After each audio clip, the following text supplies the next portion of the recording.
Today, we are facing the greatest challenge of the century, the COVID-19 pandemic.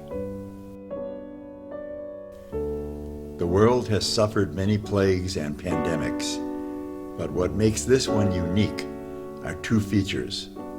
It is highly contagious, and infected carriers often do not exhibit symptoms for 2 weeks or more. This means that infected people who are highly contagious cannot be identified and can transmit the disease to others without either of them knowing it.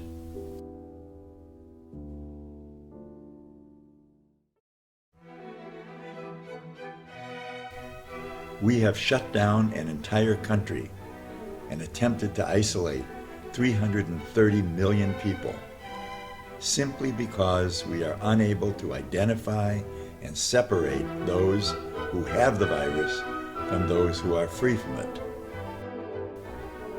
The scientists want to quarantine everyone until the rate of new victims is reduced, or a vaccine is developed, or herd immunity is attained. The politicians want to save the economy by relaxing the quarantine and stimulating job retention with a complex program of direct payments to families, forgivable loans to employers, tax extensions and reductions, and other things.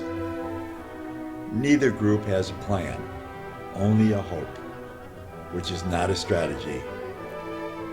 This tug-of-war has led to stalemate, dissension, and ineffective actions. On one hand, we are punishing everyone, and with the other, we are attempting to reward some of them to justify our punishment. This is crazy and unsustainable.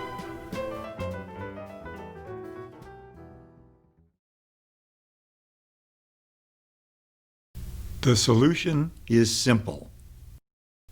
We need universal testing so that those who have evidence of the disease but do not yet show any symptoms, also known as asymptomatic, can be identified and isolated.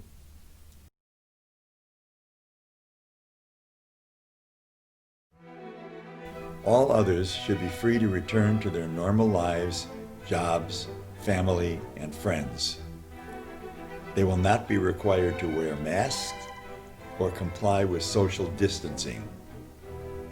The asymptomatic group should quarantine at home or be housed in isolation centers for 2 weeks until their symptoms appear or they test disease-free and are released.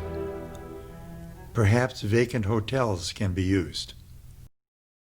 Those who exhibit symptoms must be transferred to treatment centers or hospitals until they are well and can return to a normal life.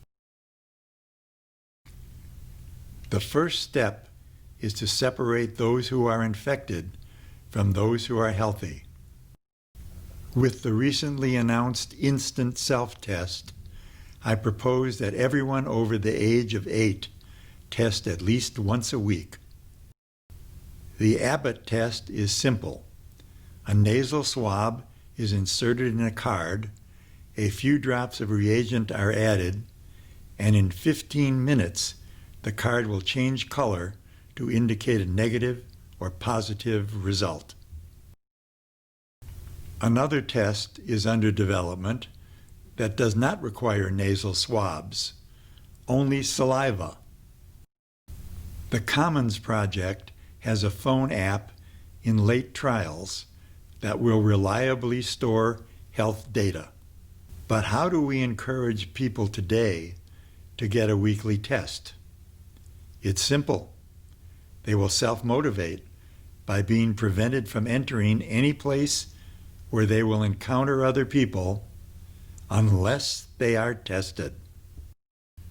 All places visited by the public must have at the entrance a quick response code symbol which can be scanned by a smartphone.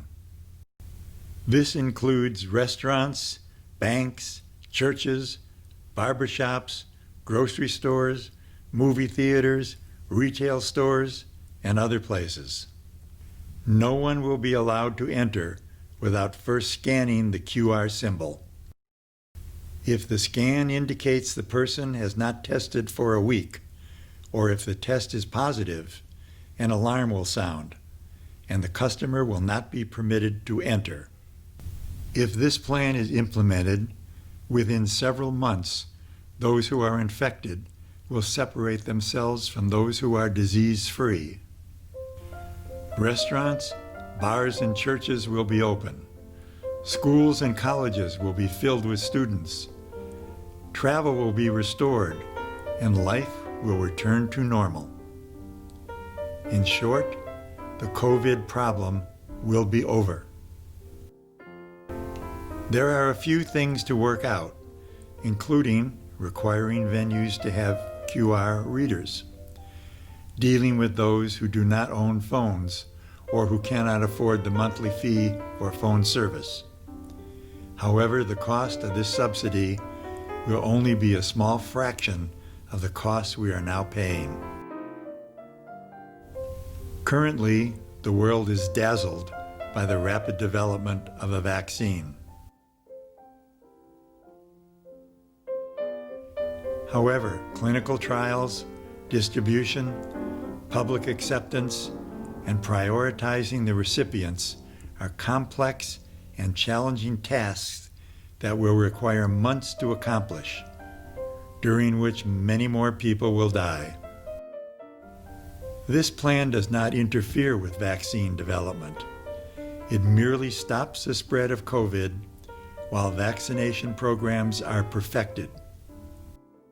So let's get our government to implement this program and put this problem behind us.